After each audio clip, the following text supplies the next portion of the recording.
कृष्ण कन्हैया जी। जी हर हर महादेव महाराज जी। राधे राधे महाराज जी, आपके चरणों में कोटि कोटि प्रणाम।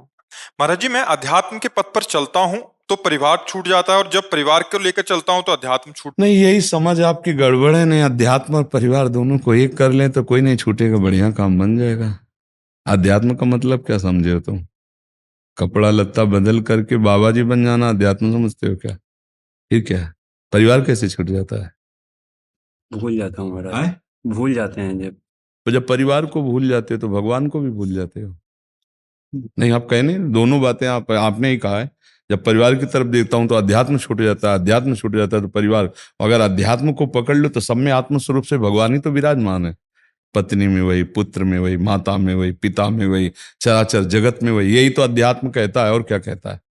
सर्वम खलमिदम ब्रह्म, यही तो अध्यात्म कहता है। तो हम ब्रह्म की ही तो आराधना कर रहे हैं। तो पिता ब्रह्म, माता ब्रह्म, पत्नी ब्रह्म, पुत्र ब्रह्म, सब में भगवत भाव करके हम मेहनत से कमा रहे हैं, उनको खवा रहे हैं, पिया रहे हैं। मेरे भगवान इस रूप में आए हुए हैं, नाम जप कर रहे हैं, बढ़िया चल रहा है। परिवार के लोग बोलते हैं कि ये लाइन छोड़ दो और पैसे पे ध्यान दो। हम भी तो कह रहे हैं ना, मेहनत करो। आए, अध्यात्म बच्चा अंतर की वृत्ति है। जैसे नौकरी, छुट्टी के दिन तो घर में लगा लिया, नौकरी में जा रहे हो तो ऐसे सूखी लिए बस ऐसे कर ली, दिखाई भी नहीं दिया, लगा भी है। ऊपर से कपड़ा पैंट शर्ट पहन लिए, नौकरी में गए, पैसा कमाए, माता पिता की सेवा कर। नौकरी में खाली समय में अंदर ही अंदर जप रहे हैं, शाम बसदा शिव शाम बसदा, चिंतन है, सब भगवदाकार है। क्या परेशान है? हमें तो ये नहीं लगता। जब व्यक्ति दो विभाग कर लेता है, एक भगवान का भजन का विभाग और एक संसार का विभाग, तब परेशानी आती है। और सही भजन ये है कि संसार के विभाग को भी भगवान का ही विभाग समझो। ये संसार कौन है? भगवान ही का तो है ना, भगवान ही का तो बना हुआ है। हाँ, एक स्थिति वैराग्य की ऐसी आती है कि फिर ये सब सिद्धांत अच्छा नहीं लगता। फिर लगता है एकांत सेवन करते हुए, पर वो स्थिति होनी चाहिए। उस स्थिति में सब क्षमा हो जाता है। उस स्थिति में फिर ये नहीं देखा जाता कि माता पिता भाई बंधु परिवार कुछ।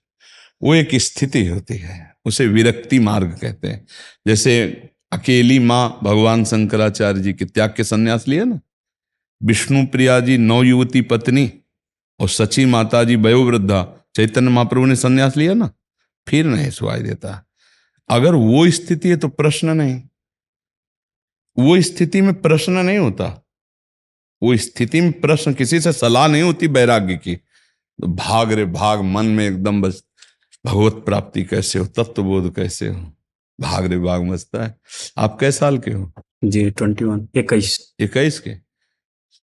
इस समय तो जो आपकी अवस्था है, इस समय तो भीषण वैराग्य में जीवन चल रहा था। कई कई दिन भोजन नहीं, काशी के ही घाटों में, 80 घाट से लेके मणिकर्णिका घाट तक ये हमारे ठिकाने थे।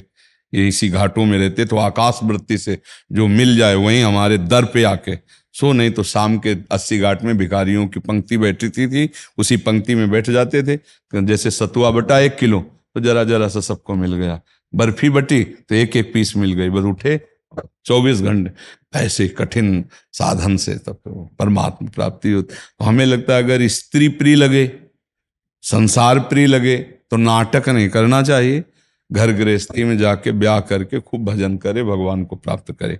और अगर ये लग रहा है कि सब संसार झूठा, तो फिर नाटक नहीं करना चाहिए, फिर तो आंख मूंद के भागे भगवान की तरफ। पर वो स्थिति होनी चाहिए, नहीं तो डगमगा जाएगा।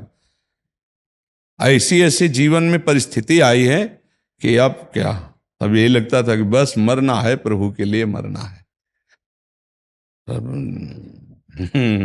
भगवान के आश्रित तो देखो सब चल रहा है। तो आपका क्या इरादा है? जी मेरा इरादा है, हम शादी नहीं करना चाहते महाराज जी। अच्छा, पर माता पिता की सेवा करना चाहिए। आपके और भाई हैं? जी एक भाई और हैं, छोटे वाले, वो अयोध्या में रहकर पढ़ाई करते हैं। हाँ, तो आप अर्थ की प्राप्ति का कोई उपाय सोचिए और अपने माता पिता को सुखी करते हुए, ब्रह्मचर्य रहते हुए नाम जप कीजिए, बहुत बढ़िया। और जब माता पिता पधार जाएं तो बैराग्य लेकर खूब भजन करो, ठीक है ना। धन्यवाद आपको। इस कलिकाल में आप माता पिता की सेवा के लिए घर में टिके हुए हैं और भजन करना चाहते हैं, बहुत सुंदर। आप शास्त्रों का स्वाध्याय करते रहिए, सत्संग सुनते रहिए, और कुछ नियम आसन में बैठकर भजन करने का बना लीजिए। 48 मिनट तो बना ही लीजिए, 2 घड़ी। 24 दूनी 48, पद्मासन सिद्धासन में तभी ब्रह्मचर्य रह पाओगे, आसन में बिना बैठे ब्रह्मचर्य नहीं रह पाओगे। ठीक है। और माता पिता में ब्रह्म बुद्धि रखो कि मेरे भगवान, मेरे आराध्य देव माता पिता, और उनको धन के द्वारा वस्तुएं चूंकि मिलती धन से ही, तो ऐसा कुछ व्यापार करो या ऐसी कोई नौकरी करो जिससे धर्म पूर्वक धन आवे, और उससे परिवार का सेवन करो। और जब माता पिता पधार जाए तो भगवद आराधन में पूर्ण विरक्त भाव से हो जाओ। ठीक है। हाँ।